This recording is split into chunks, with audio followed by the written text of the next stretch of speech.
Patrick, you've just taken over the role as CEO and Museum Director here at EPIC Ireland. How do you feel? Great. I got here from Melbourne 2 months ago, that's all. So it's been a very rapid learning curve, but I love the museum. It's a great museum and it has great potential to grow further. So I've had a great time.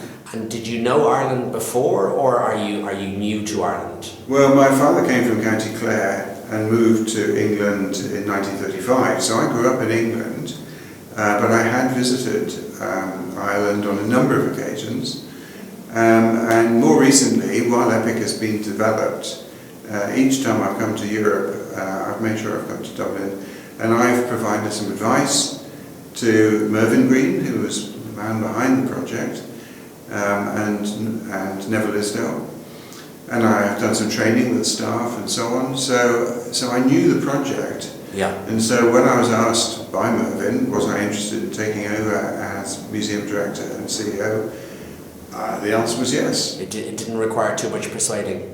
No, it didn't, because my wife and I and our 9-year-old had already been talking about, do we leave Australia and come back to England or Scotland or Ireland, and we narrowed it down to either Edinburgh or Dublin, both capital cities of small nations, having lived in Victoria, which has a population of similar size and its own government in Australia. So there was a really good match there, and so when the offer came through to run EPIC, the answer was yes. Yeah, and EPIC I think it's a fascinating attraction. I think it's only 4 or 5 years in its lifespan, and yet already it's won the European Tourist Attraction of the Year award. Yeah. You're a finalist in the World Award. So it's a real testament to the quality of the visitor experience, isn't it? It is, and we know how much visitors love it, because on TripAdvisor we score 4.8 out of 5, which is amazing. Yeah. And we watch those figures very carefully. I get across my desk every week a list of all the sponsors on TripAdvisor. But you're right, winning that award is a fantastic external validation of what we do. Yeah. And it's raised the awareness of EPIC tremendously. So I do a taxi driver test every time I get a taxi driver, taxi, and now taxi drivers are saying, yes, I've heard of that, I really must go, and then we try and persuade them before I get out of the cab. Yeah, and try and get them to bring the next tourist that's in the back of their cab to your front door. EPIC Ireland, it tells the story, I suppose, of Ireland's influence on the world, the Irish diaspora, and the immigration story that Ireland has, but it does so in a very sort of interactive, digital way. Yeah. And that's quite different, isn't it? Yes, this isn't a museum with collections. The museum that I ran in Melbourne had 17 million items in the collection, this has none. Yeah. This is quite refreshing, actually. The stock room isn't as big as you had in Melbourne. That's very true. The fact that we have these, the use of technology, which these days has so much potential, has so many choices, is a real plus. Because it provides us with vivid ways of getting the story over, but also the capacity to change things and add things and take other items out. There's a tremendous depth of information behind the exhibition, so you can visit twice and not see the same thing on the same occasion. So we've just introduced a 10-day ticket. When you buy your ticket, it lasts 10 days and you can come back again. Okay. And are people doing repeat visits within the same visit to Ireland? They are. Yeah. They are. So it's an experiment, but it's working. Yeah.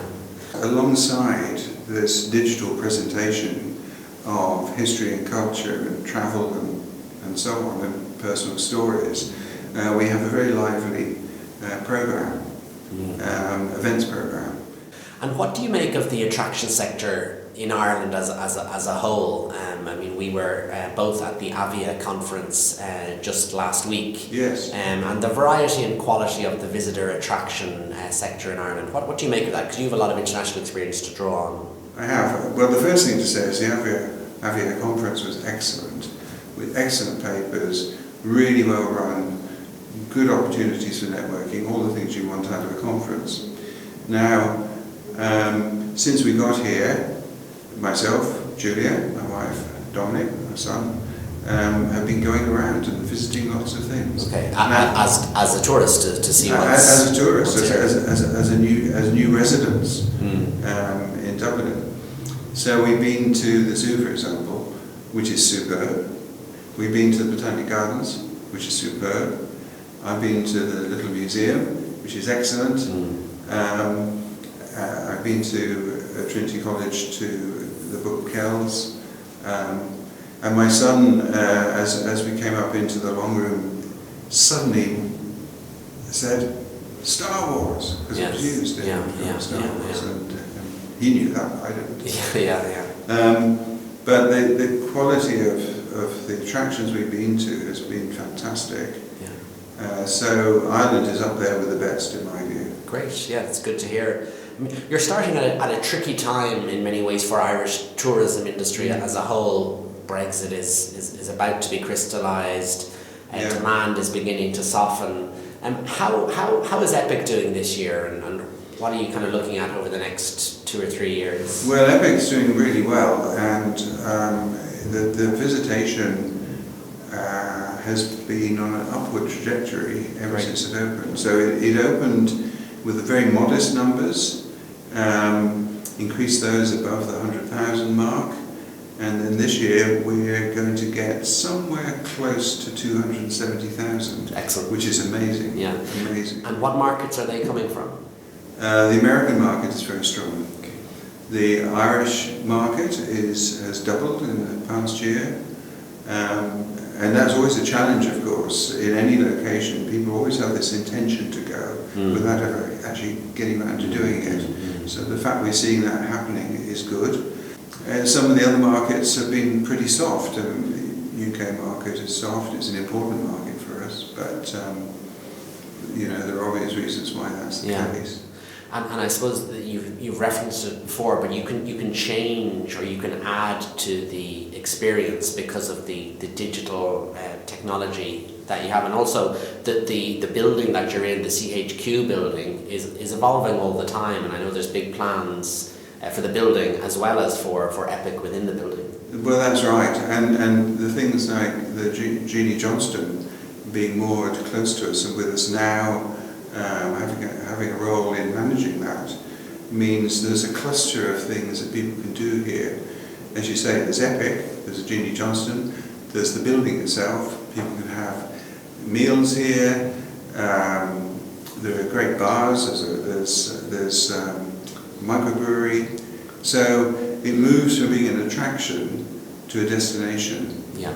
And I think a lot of visitors are finding that. So you can spend half a day, a whole day here. Yeah, which is, it becomes a quarter, and as you say, a destination in its own right. It is, and as a sort of key driver for tourism into Docklands, working with our colleagues in Foilshire and with everybody else who's in Docklands, it's part of how a city reimagines itself, and indeed the central gravity for tourism is capable of moving. Yeah.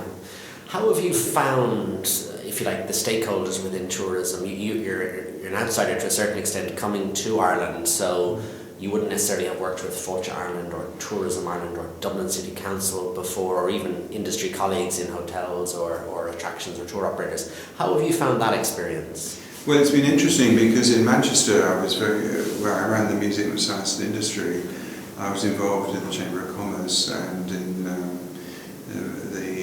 Greater Manchester Tourism Council. In Australia, I was ambassador for the convention centre and things like that. Here, working with Foilshire, the thing I find most refreshing about it is that they get cultural tourism in a way that many of us in Australia wished, Tourism Australia wished them to get much more engaged with cultural tourism, but it tended to revert back to the sun, the sea, and if you go back far enough, prawns on a barbie. Yeah. So in your experience, we do actually, if you like, we're good at culture, we're good at heritage in Ireland, and we do have a focus on that from a state perspective. That's right, and it's very interesting to see what can then be grafted onto that. So the current program, the current campaign on food, I think is a perfect way of expanding that brand and getting across about Ireland, or what New Zealand, of course, has done so successfully. New Zealand is pure New Zealand. That word, pure. Yes. Well, in many ways, Ireland is an equivalent, because it's a green land in both senses. Yeah. So yeah. Great. Patrick, listen, congratulations on the appointment, and we wish you every best luck in the role.